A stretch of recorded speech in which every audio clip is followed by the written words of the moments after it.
If you're just tuning in, you need to watch that VOD. We didn't even jump into the game. We had to jump into it late because we're covering the other series, but really thankful that we did because it was not only just a great game, but a lot of crazy stuff happened as far as hero picks especially. So kind of seeing how that translates now into this game 3, and an interesting start here, so we'll get right into it. Joined by Mathematical once again as my co-caster. So the initial bans, Behemoth, Circe, Warbeast, and Midas. So reason reacting a little bit right there. They do ban out Circe, but that's it. I was kind of wondering if maybe the Armadon even was going to be of interest. I really felt that Armadon was going to be banned or picked this game. I guess it could still happen, but maybe not with their team. But I mean, I was super impressed, and I think he really has potential now. Yeah, that was a lot of fun to watch. So, yeah, but they're ignoring him so far, as we pointed out. So we'll see if he does get any address either in the next year bans or even picks. But as far as the picks are concerned, Moira in a Puppet Master, Swiftblade in a Parasite, and then there's the Cthulhu font response from Team DsBn. So, they go with Pharaoh to finish it off. Zane does have some history playing Pharaoh. Yeah, he does. So, I mean, but so far, especially considering the last game, this is tame. There's nothing too crazy here. Yeah, well, there's a Devourer ban. So obviously they're thinking that's valuable enough to use their second set of bans on it. So they still think that DsBn might perform some trickery and unconventional picks. Yeah. See Chipper, Dr. Pulsar bans now happening. So on top of the Andromeda and Devour, there's Magnus. Yeah, see the final one by reason is Silhouette. So yeah, Armadon not addressed in those bans. But, as fun as it was to see Armadon, I guess it does go back to the idea of their strategy. Maybe there was a little bit of the synergy with Circe was part of it as we were kind of talking about, but also just the very tanky and push lineup. So I don't think he's necessarily going to be, a popular pick now by any means. He's still going to be a very niche pick, I think, is what we'll see here. But yeah, I mean, not a ton of damage, but definitely fit well with their team. The fact that they were so tanky meant the fights lasted longer, and that's where Armadon really shined. When the fights were dragging on and he wasn't addressed, he was able to put in the work. So, the fourth pick here now for Team DsBn. Again, they do like their swift play. They're definitely known for, honestly, even bringing back the whole Elder Parasite Portal Key build on this hero. So, wouldn't be surprised to see that popping out here. And it does seem like they usually run it too in more of the suicide roll, if anything. So, probably still going to get another carry option. Oh, the right-click and Monkey King. That would be a classic. See Pee-wee's Monkey King coming back. That is a hero we have not seen in a while. No ban on Sandwraith. I've seen a lot of Swiftblade compiled with Sandwraith lately by them, so I wouldn't be too surprised to see that pick either. Ooh, there you go, the more Axis. We just saw in the BMG series, played by two different players even, Boxy and then Make, how his potential now, especially with the buffs, is pretty ridiculous. So I like that pick there, and they are a pretty tanky lineup so far. They're going to think through the more Axis here. It's true. A lot of melee, though, so maybe looking at a range kind of carry to fit into that lineup. I'm not sure. Hellborn team still needs the support there for Nair. Well, they're not going to get Moira. Obviously picked up on the other side. Yep. I guess maybe Pyro he likes to play. They got rid of the Magnus as well. Or Rhapsody. I don't know. You got Rhapsody was one I was thinking about, definitely. Yeah, who are they having play the main support? I guess it is... last game, I guess it was Nier, huh? Or was it Tank Effect? No, Tank Effect was. Okay. That makes sense. Rio Luna. Didn't see that. Oh, the Nighthound pick. Oh, yeah. I was excited to see when we're going to see the new Nighthound here. Oh, wow. I wonder if they're going to suicide him in Jungle Cthulhu or sit him. I don't know. That's a good question. If it's on Teltook, he'll probably suicide, but I don't know. I think a lot of the benefit from what matches I've seen Nighthound played in is the fact that if he's having a hard time in Suicide, he can rotate and really disrupt the jungle, but they have a Parasite, so he might even come over to the Legion side jungle, so that takes a little bit away from Nighthound's strengths, I feel, but yeah. Hmm. Don't forget, Aluna got buffs too in the balance patch to Deja Vu, Emerald Lightning, both of those spells. Yeah, I'm looking at them right here to confirm and go over what exactly they were. Okay, so wow. Yeah, the red buff on the stun now up to 8 targets rather than 4. That's pretty ridiculous. It still caps at 5 seconds, but it can hit even more targets. And then the debuff duration from 5 seconds to 8 seconds. Wait, what? Really? Emerald Lightning debuff duration. Oh, as far as the steel goes. Okay. Interesting. All right, well, that's, yeah, definitely got a nice buff there. And you mentioned the Deja Vu as well, getting a slight buff as well. So she'll be stealth Oh, now, even. back from the grave, Corrupted Disciple. Okay. Huh. I mean, he was like Season 1 Hauntor MVP carry. Yeah, he's definitely got some old school history on the scene. But okay, so they are going to run the Nighthound on Teltuk here. So that's what you're kind of talking about, how his potential to suicide because of now the level 1 invis. But yeah, this is the biggest thing, though. I mean, whenever this idea that a hero such as Nighthound's so good in TMM, especially with a change like this, so, cancer or whatever. But it's always brought up that, well, you just get a Rev War. You just get dust, Yeah. and it basically just takes them away. You'd figure in a top-tier competitive game, they're going to be able to deal with it. They are, So, but also don't forget that Suicide's. I mean, you can't use Merrick's Bounty here, so Suicide's. I mean, support heroes' gold is already limited, and to have to spend all that additional gold on Rev Wards, that's a hindrance in itself to the support hero. So, I mean, it'll definitely have an impact whether he's picked off a lot or if he just has to make them waste the gold. So, this is going to be fun to watch yet again here. So, they do have Guifix playing a Swift Blade in the end. Pee-wee ends up on the Meraxis, actually, here for them. But yeah, so going back to the Corrupted, though, Corrupted Disciple, that final pick that we were talking about there. Imba Boy, sure enough, of course, going to be playing the carry Corrupted Disciple. I'm trying to think why they would have gone the Corrupted Disciple here, of an exact purpose or not. I mean, usually, the idea that Corrupted Conduit yeah. helps make it powerful. I'm curious if he's channeling a conduit. Do you know if he's channeling a conduit on Swiftblade and then he pops the Blade Frenzy, would that cancel the conduit? Or I want to say it's a shame I don't know this. yes. Because if that's the case, then he's gonna have a hard time conduiting anybody relevant because Meraxis can break it as well as Swiftblade, and I mean Cthulhuphon can break the distance with it. It's gonna have a hard time, long story short, to get a good impact from that, unless he's like trapped in a mummies. He gets somebody trapped in a mummies and conduits them, but. Yeah, I'm For not sure. sure. I don't know if it's physical or not. I don't know if it's considered physical as far as the channeling of it, or if it's actually. I guess the simple answer to that would then be it doesn't work against a hero with a shrunken head, and Yeah. I'm pretty sure it does, if I'm not mistaken. So I want to say that it would go through, but yeah, this is all kind of. I'm really not sure, so I don't even want to. This will I'm be one of not. those things. Chat will eventually say 6 minutes from now, and there we go. We'll have our Yeah, answer. I'm not fairly certain that the Disciple was the best pick here, though. I'm going to be honest. There was a ton of other options out there on the table, but hey, I mean, he's fast. He has potential to do a lot of damage, and he's not too squishy. So maybe that's what they were looking for. Oh my gosh, they see Nighthawk here. No, but they. Oh man, you know what? They could have played that so much better. That's a real. They set up perfectly. Like it's like they've scouted out them doing this before. I'm guessing because Nighthawk was literally walking into this Rev Ward right here, and instead of just having the patience to wait for him to basically get up to it, Puppet Master for some reason just auto attacked him. I mean, it just made no sense. Like he was still on the bottom portion of the hill, and I guess he just wasn't in his hold or what. But they missed out on an absolutely a free kill.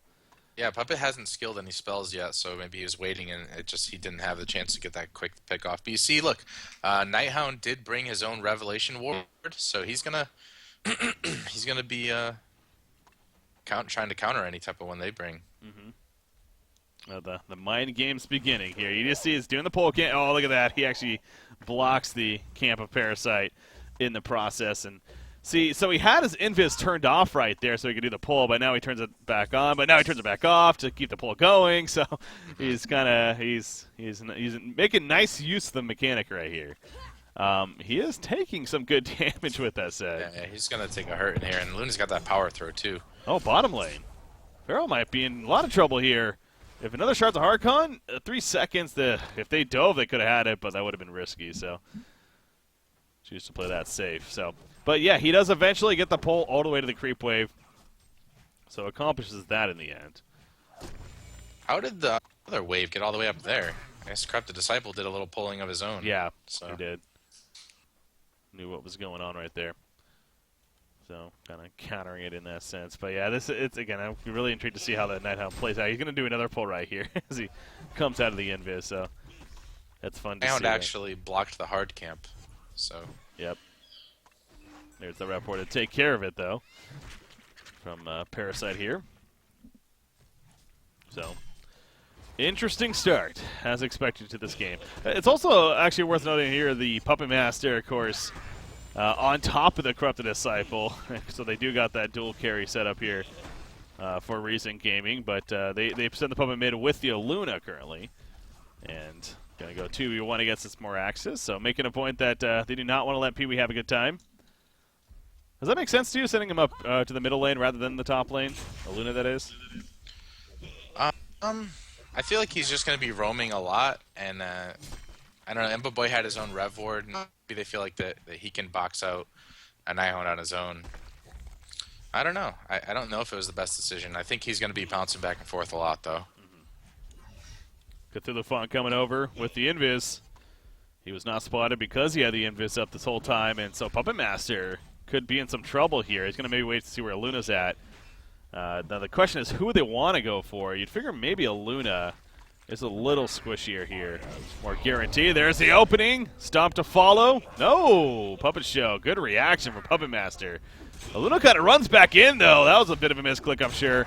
They're chasing him down, but they're baiting, if anything. Parasite comes in. Luna gets the turn kill, but Pinky Curdy actually got credit first for the kill onto Luna, so he gets credit for the Bloodlust. That was very close, but actually he still may fall in the end, as he will to Parasite. So, yeah, the big picture, I think the Hellborn team's pretty happy with that. Absolutely. Good rotation by the Parasite. As soon as, I guess he must have been pretty close. But, I mean, he reacted really fast to get down there, and he turned the fight for sure. How's Nighthound been doing up here? He's all right. 5-1, just at level 4 against Corrupted. But, of course, Corrupted's having a much better time when it comes to his farm. But yeah, as long as the lane's pulled that far back, Nighthound's not revealed because he only brought one Rev Ward and used it further down in the lane. But it's so caught up on this change here to Nighthound as far as his ultimate level 1 and everything. It's fun and gonna be exciting to see. But yeah, he does bring some nice utility as well, definitely. I mean, that smoke cloud's a very powerful tool in those team fights. Yep. And we're gonna see that being used, of course. Pounce be pretty good. Counter initiate onto the, get out of Pharaoh Mummy's walls, and it's definitely useful there. Imba Boy is apparently a fan of this hero amongst many.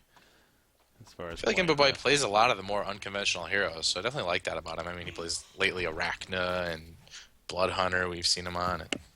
Yeah.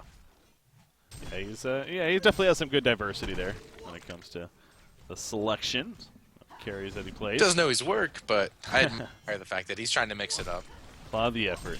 Swift Play, by the way, he's, obviously the Legion's carry, and he's doing pretty good down here, too. 311 gold per minute. Farrell's, seems like he's managed all right, though. 8-1. He's level 4 now.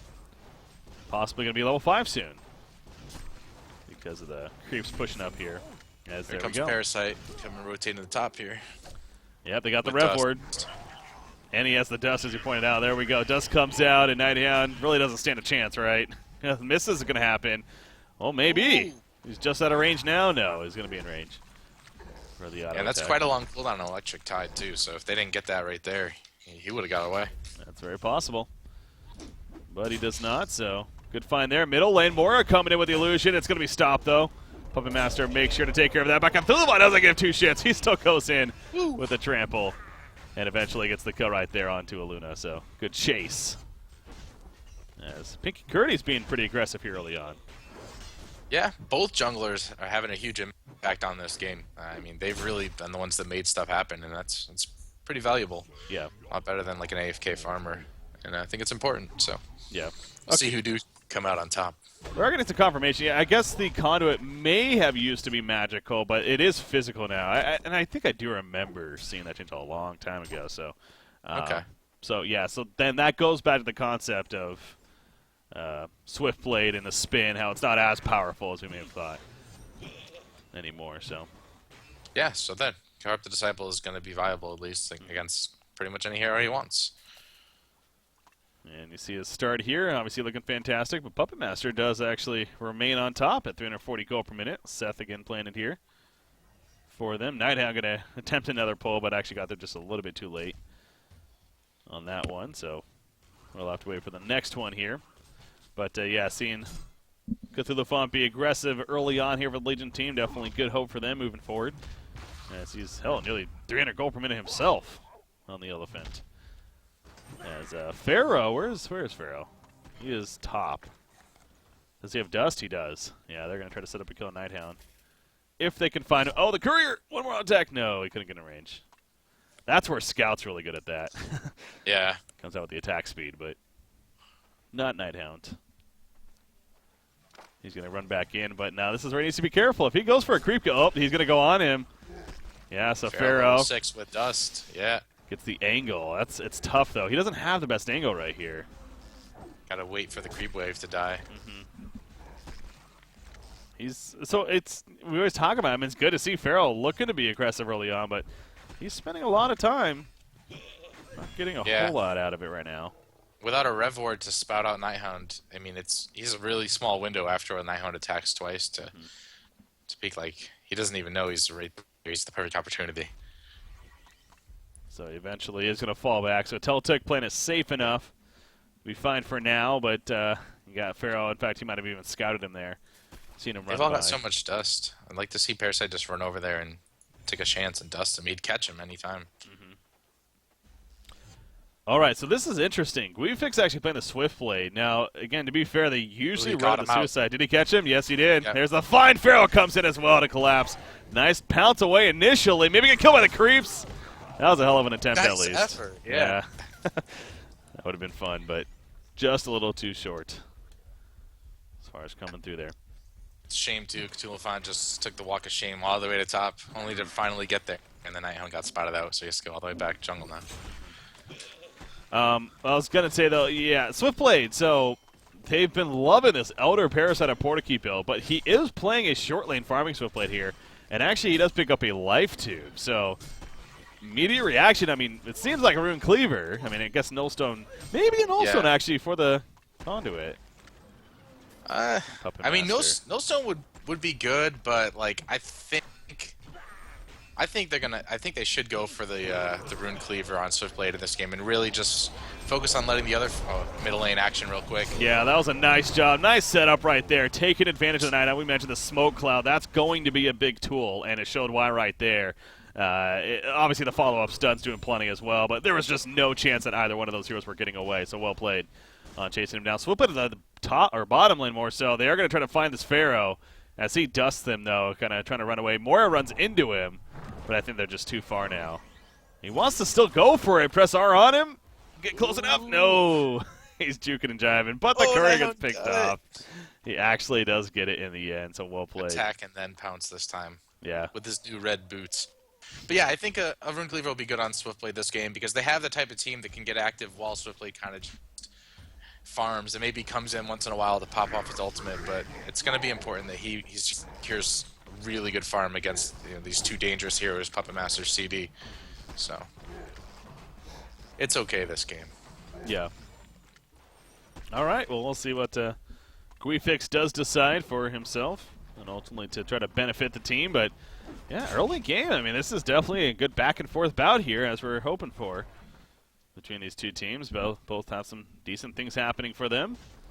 Yeah, as Swiftblade once again kind of charging in down here at the bottom lane, trying to get that chance to jump Pharaoh, but Pharaoh does have illusion in his bottle though, so if he gets swift slashes, he could probably true. negate with RNG in his favor.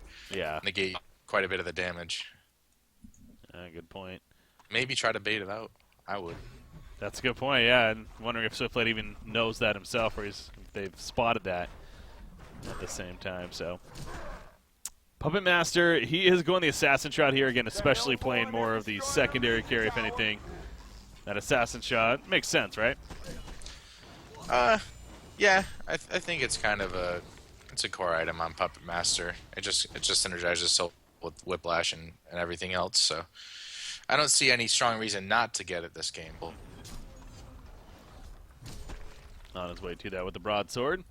Question is, what is Corrupted going to go, I guess? Because he's got the Energizer and Steam Boots now, so got a decent start.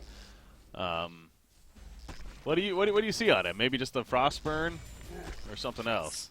Yeah, Frostburn's good. A little mix of survivability and damage. I think anything that allows him to really stay in there, and because he has to stay in there to get the conduit off. So like his presence is dependent on being in the fight a little bit and then really bringing the force as the fight goes on longer than expected. So, I mean, eventually a Shrunken Head's probably going to be in the works for him, just to maintain that mobility. But move speed important too. But he got the Energizer to address that. So yeah. Sustainer finished, obviously, for Swiftblade, so still not 100% certain yet. I don't know what he's going for, of course, but at least has that taken care of. At least we know it's not going to be like a Helm of the Black Legion here on him. Bottom tower, is that going to be denied in the end? It is. So Pharaoh was playing it patient enough and eventually is able to deny it, actually.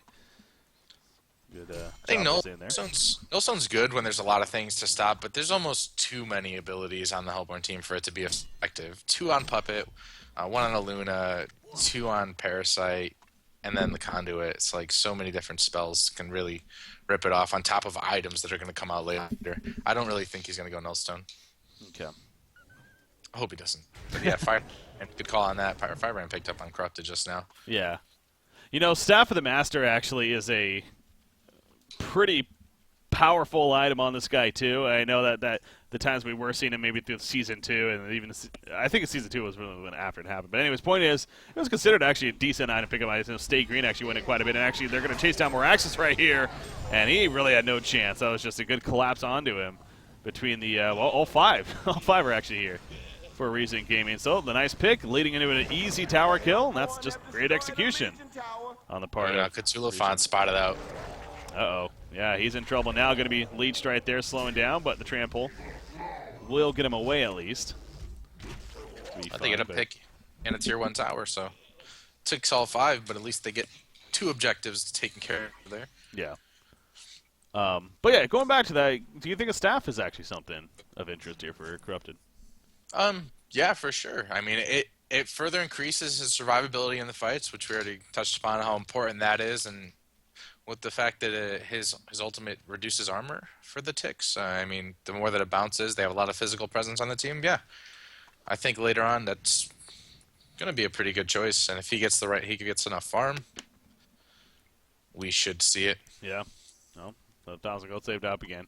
Probably the Frostburn, maybe the Geometer's. Okay, no, he's going to go the Frostburn. Honestly, that could be a Shrunken Head. Wouldn't be surprised at that. But yeah, bottom lane, what is Tankafed doing all the way there? Jeez. I don't know. Maybe he thought he was going to be able to juke through the trees or something, but they were on top of him the whole time. Yeah.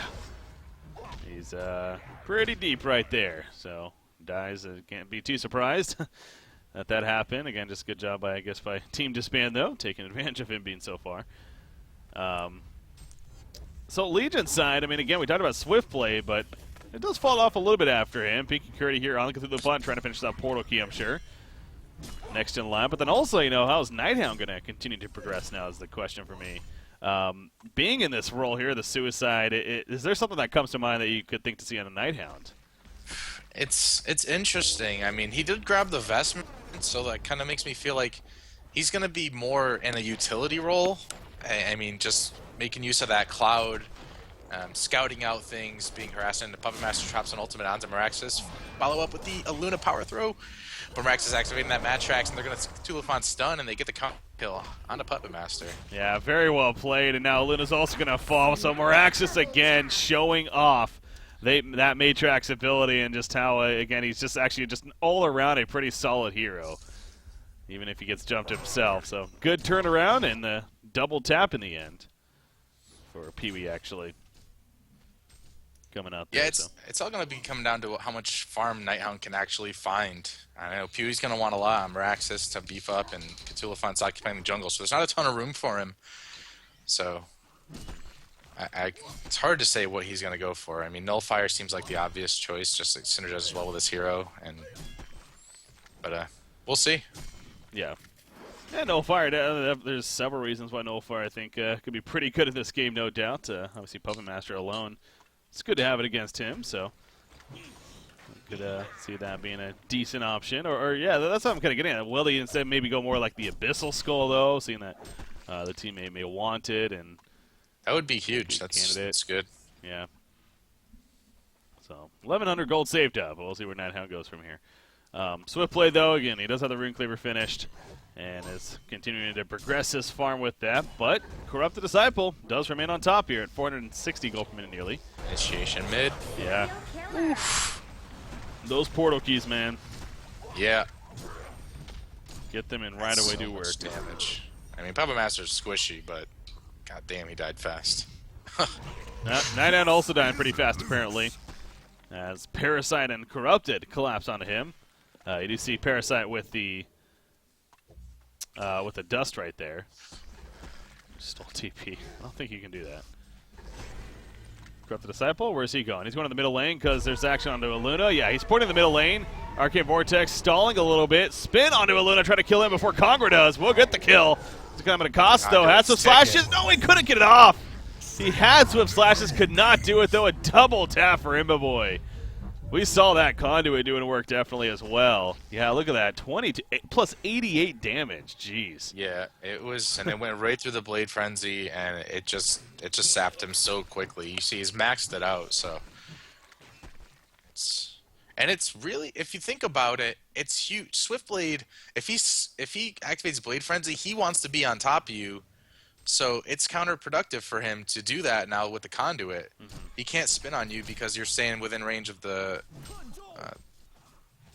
link. So yeah, that's actually that's a good point. So it goes to what we may have thought would have been a counter to Corrupted Disciple is almost like the exact opposite. Corrupted is pretty damn good against Swiftblade. Yeah. In the end, because of that being a physical on the Conduit. So now Quifix, he actually does go with Beastart. So. It looks like he's still going to stick to his trend of at least getting the Elder Parasite here. Even with him playing this role of the short lane farmer and going the Rune Cleaver first. Oh, Nighthound. You better hope they don't randomly dust you again. That would be unfortunate. But, yeah. No, go ahead. Well, I was going to say again, the Swiftblade, you think he's just kind of stuck in his ways and it's almost, is this bad or you think the Elder Parasite will still work out? He's going for Elder Parasite. I'm not sure. It doesn't feel like the right item choice, given that you're going with the Rune Cleaver and you're kind of going to be farming. But I guess he wants the Life Steal, and if another teammate gets the Abyssal Skull, it'll stack on top of that. I mean, it doesn't feel like it synergizes well. But maybe people just like it in general because your attack speed's so slow from the Blade Frenzy, he wants to still be able to attack. Yeah. And a lot of people don't focus the Swiftblade when he's spinning. I mean, competitive smarter players will do it. But a lot of times you're running from him, so the negative impact of the increased damage on Swiftblade, it doesn't seem to affect him as much as other heroes. I honestly think it's. I kind of agree with you that I don't know if it's the best option. What's coming to mind for me is something like a Geometer's Bane for him because you are going up against that Conduit here of. Corrupted Disciple, Puppet Master obviously could be good against, it could be good against hell, even Parasite. So several reasons why actually the Geometer's Bane seems like it would be a good choice, but again, kind of stuck in his ways here, going the Elder Parasite. Going to be finished now.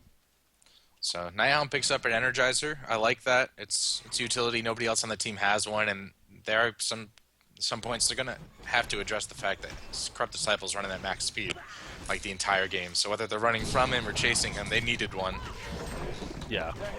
And the Firebrand would have helped Swiftblade in that sense, too, the additional move speed, but, yeah. You see he's going to farm the Ancients right here with it, and doing pretty damn good at that. So it's almost, I guess that's where it could be seen pretty useful, as it is almost like a steroid tool for him to help him farm a little bit more efficiently. And as his GPM does go up quite a bit, nearly 440 gold per minute now. But again, Imboboy Uncorrupted remains to continue to stay on top and get even further himself, as they're going to push the bottom tower. And both teams pushing a secondary tower, to be fair. Yeah. And I guess it's just going to end pretty even in the end, because, middle tower also going down, actually. You got to think which team is more deadly with all this free gold that's going around.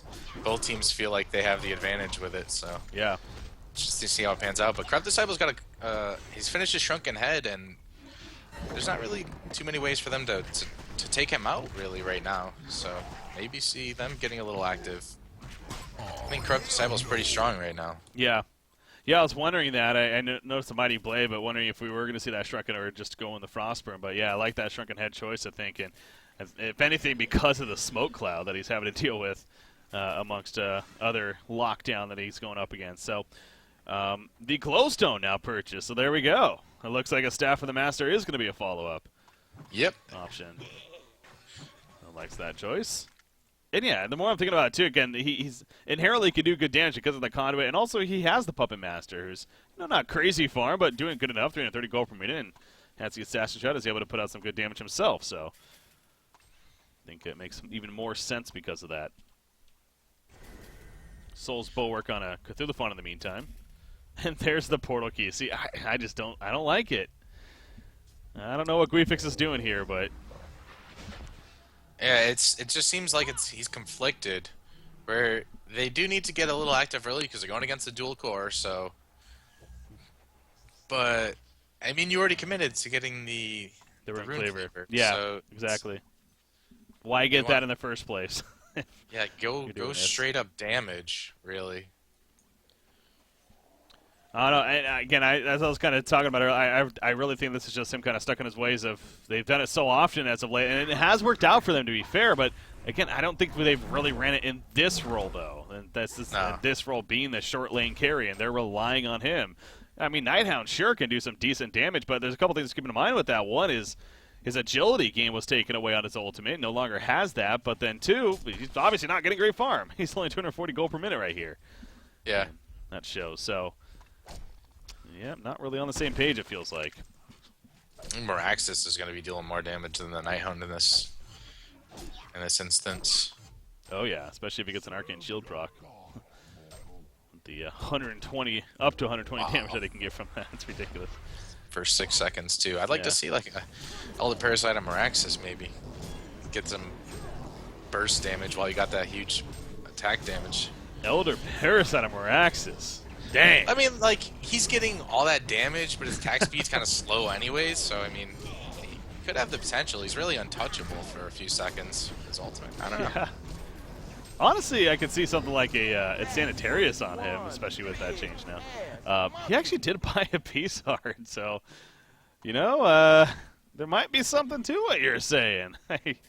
It's guess. like Midas. I mean, I joked like an Elder Parasite on Midas before. I even heard Mini say, because they're getting this buff for 6 seconds, but they don't have the attack speed to really take advantage of it. So an item like that, hey, might do the trick. But I mean, I could see that being a heart or a Helmet of the Black Legion. Yeah. So.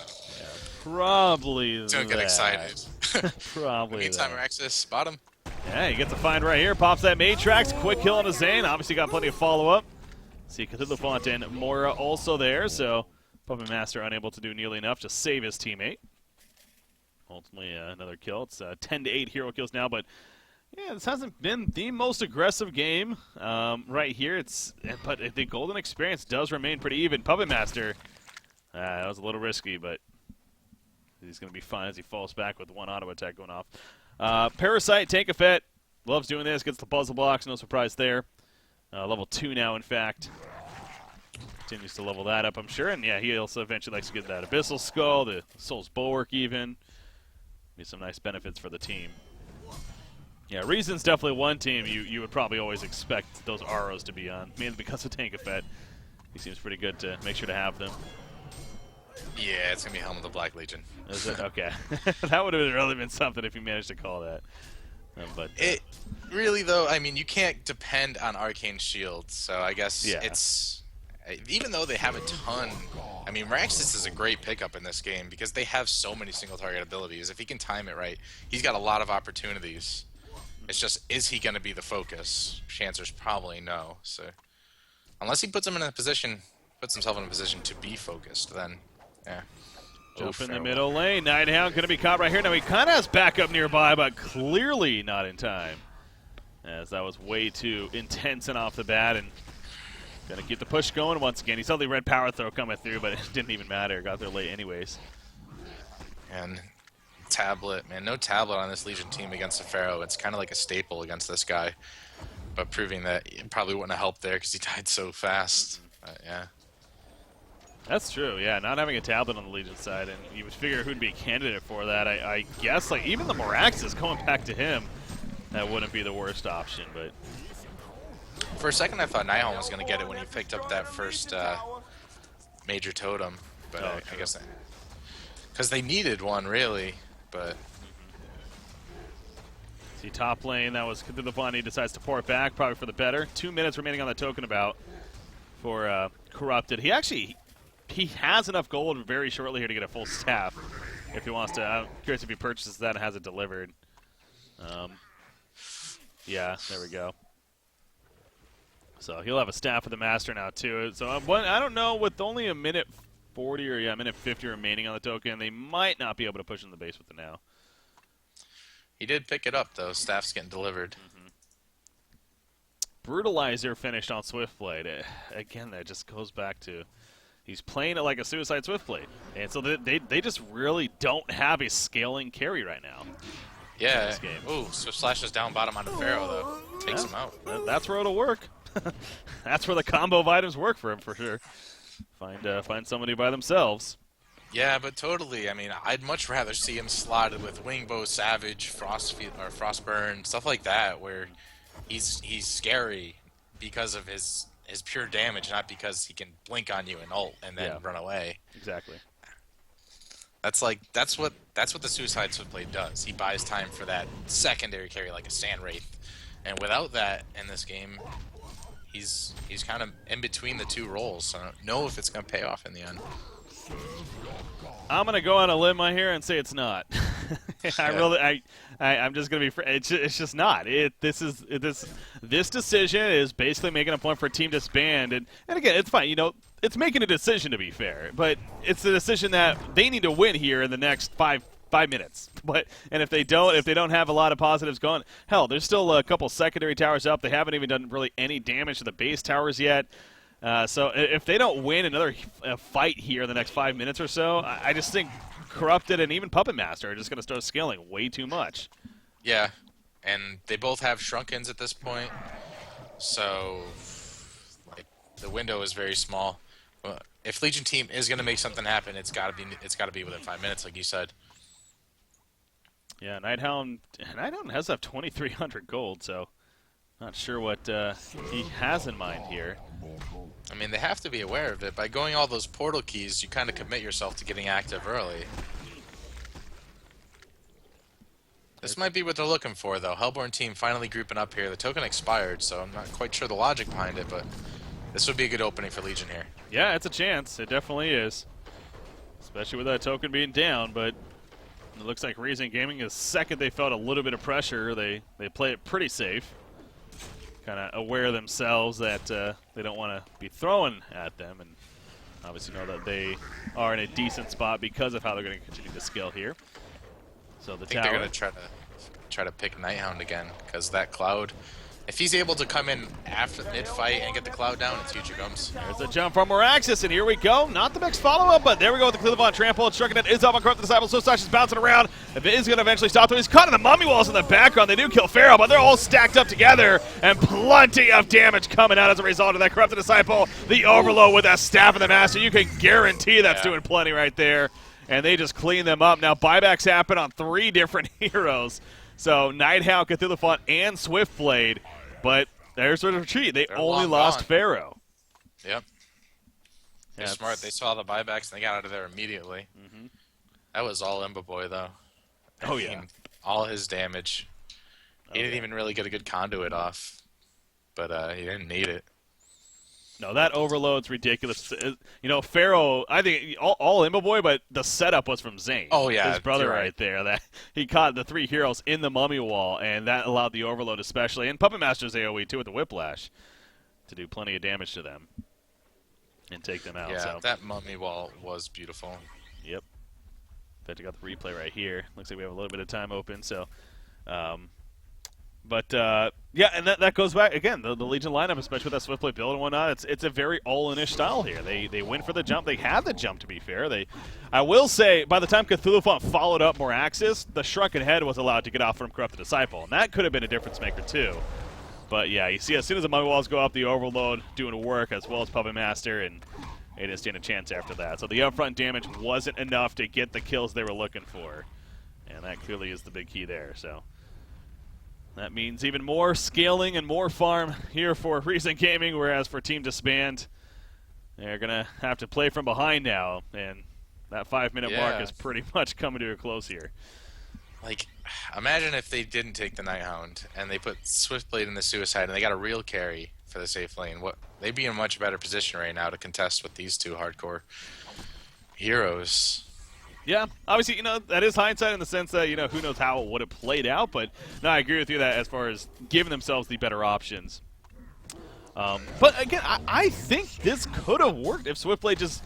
The Rune Cleaver, I agreed with you. I think it kind of made sense that hey, we're going to try to farm, make this game farm game and kind of try to compete in that sense. But at least commit to then a carry build. Don't commit to the farm game early on and then transition into an initiator.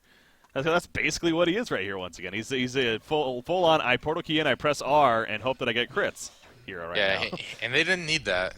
Definitely not with Cthulhu Miraxis, and which both heroes had a phenomenal start. It's not like they were starved at all. They were both over 350 GPM at one point, so... It's just too much initiation, not enough follow-through. Like you said, they got Corrupted Disciple super low in that last fight. Imagine if he had just a little bit more damage. That could have swung completely in their favor. You got Geometer's Bane now on Corrupted, so using that farm wisely. You got Puppet Master. Whoa, actually, Pharaoh finishing a Hellflower there. The fact that he's managed to get that, pretty good news.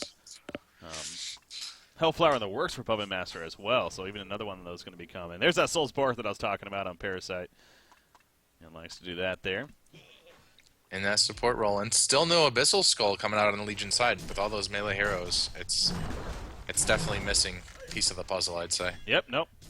No Ring of the Teacher, even at the very least. It goes whenever I notice no Abyssal Skull. I mean, that's the thing that I at least look for. It's like if they have a Ring of the Teacher, I mean, that's fine at least. But not even having the Ring of Teacher, there's just no excuse. There really isn't. It's 500. It's 500 gold, right? Yeah, 500 gold for that item, and for the benefits that it gives you, there's no reason not to have it. The 2 armor is just it's valuable. So there's obviously plenty of open inventory spots, but unfortunately, don't have it here. And Conqueror's going to be up soon. There you go. Yeah, they're waiting for it. Waiting for it and on cue. And they're gonna. I mean, the gold lead isn't even that substantial, but it's just like where the gold is. Exactly. It's in the right places, and where the gold was spent for the Legion side. Yeah, no, I could see people saying right now, like, what are these casters talking about? They're overreacting. I mean, it's really not that big of a lead, but I like the wording you used right there. It's just where it's spent. It's just not the best investments here from the Legion side. Now, we do see a jump happening. Pharaoh in the background gets the catch on the Miraxis. There's kind of 2 different fights going on, though. Corrupted Disciple is taking a lot of damage to that Conduit. It's a ticking, though. Swiftblade's minimal damage now coming out. And look at that Conduit auto attack. It gets the kill. Nighthound jumps in, though. Will eventually take him out, however. But Nighthound's teammates are all dead around him. They use so much to kill that Corrupted Disciple. And clearly it wasn't enough in the end. That's an illusion, Corrupted. He's even going to help get the kill right there. And now they're going to go finish off Conqueror. Most likely. Box, too, is like so good against that team. I mean, just because there's a Nighthound, too. Just multiple uses. Now they'll get their Conqueror. And Corrupted's not here, so okay, they're going to give it to Puppet Master, yeah. Not really that big of a deal. I think it's better on Puppet, too. Like, they have to go all in, really, to take out Corrupted. To kill him, so Puppet Master's a little more squishy, and that'll give him free reign. They won't focus him now. Yeah. So, but yeah, can you see that Conduit and the damage? I couldn't tell how many charges he had or what damage he was doing, but It seemed like quite a bit right there. All the Yeah, damage he did. enough for Swiftblade to stop pursuing him when he was like under 200 HP. Yeah. Swiftblade knew, okay, I can't kill this guy anymore. Business skills what takes Swiftblade from an exact average hero to a good hero. Yeah, again, it's those things too. Where, yeah, Abyssal Skull into the Firebrand, even into that route into the Virtual Frostburr, and then something like a Savage Mace or that Wingbow after, that kind of build.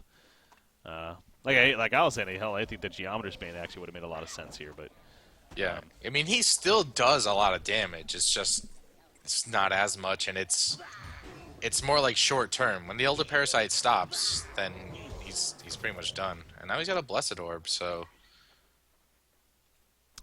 yeah, I would hope that would turn into a Geometer Span, because that goes back to that logic that's actually a but pretty why good not item the for him. Firebrand first? Yeah, Yeah, I mean, no, yeah, that's true. Yeah, Blessed Orb's highly known as one of the most inefficient items to pick up by itself, so might as well can get he Firebrand. break apart something? Can he break apart the Rune Cleaver and make a Nullstone? I don't know. He has to be doing something different. Do that. Well, he has it here, and they're gonna need everything here to try to hold, as far as this clearly inevitable push is coming. So again, the Token of Life on Puppet Master, the full Demonic finished on Parasite, by the way. So Tankov had 5-1 and 10. We really haven't talked a whole lot about him this game, but he's managed to do fantastic there, and has that nice little hero stat line. Oh yeah, he pretty much single-handedly won the laning phase for his team by being so active. But even later stages, right, we haven't addressed it much, but he's had a steady impact. Now he's demonic too. The real Corrupt is just sitting in the background while his Illusions and everyone else are just doing plenty of damage. Moira kind of going with the Illusion, but hey, man, their back's already dead. Really no restraints put up right there. Very, very little chances, or I guess more so even try from Team DsBn, but perhaps they feel like, they hang in there a little bit longer here, get a better opportunity for a jump, and maybe they find one here. As Nighthawk's chasing, but there's a Bound Eye, and yeah, they know that. Dust comes out, Nighthawk off the bat. He's going to take a lot of damage. Puppet Master, though, gets caught, and he does fall. Token of Life going to bring him right back up. Swift Slash is bouncing around, though. The Corrupted Disciple, it looks like he's still well alive, however, and he is channeling that Conduit onto Swiftblade. Swiftblade ends up going down. Nighthawk is picked off, and I think the end is near right here. Coming out. Near. He plays Here, I see what you did there. That's fun. Okay, so double tap for him, but boy, Cthulhu Foss is trying to get away, and actually may be able to do so, but no buybacks. I gotta feel a buyback gold worth a lot more than a Blessed Orb at this point. Yeah. Gosh. Oh, man. This is probably the first time we see an Aluna on a winning team in a while, too. So. That's true. Yeah, no, Aluna's... Aluna's interesting, too, because with Sandwraith and this Fade strategy becoming more popular, I would think Aluna actually would be good for that, too. I know Mora, if you had the choice to get Mora, you probably want her instead, but Aluna's, good with the global presence there, and she actually got some nice buffs. When you mentioned that, looking them over, they're actually pretty solid, so you see Parasite getting caught here, but again, he has a Demonic Breastplate and a Puzzle Box. He's actually pretty tanky. Is going to be stunned at the end. Oh my god, can he actually juke away right here? It looks like he puts the Lex on Meraxis as well as his team jumps in, and they're going to pick him off in the end. Well played there by Tankofet. Tankofet, wow. That was a nice Still juke. alive, yeah. And now the Wingbow coming out. Yeah. And it just makes so much sense. Oh yeah.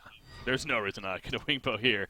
Savage Mace is not even remotely close. They're going to happen from the Legion side, so and it's a really good item on him too, because the range addition as well, so makes sense.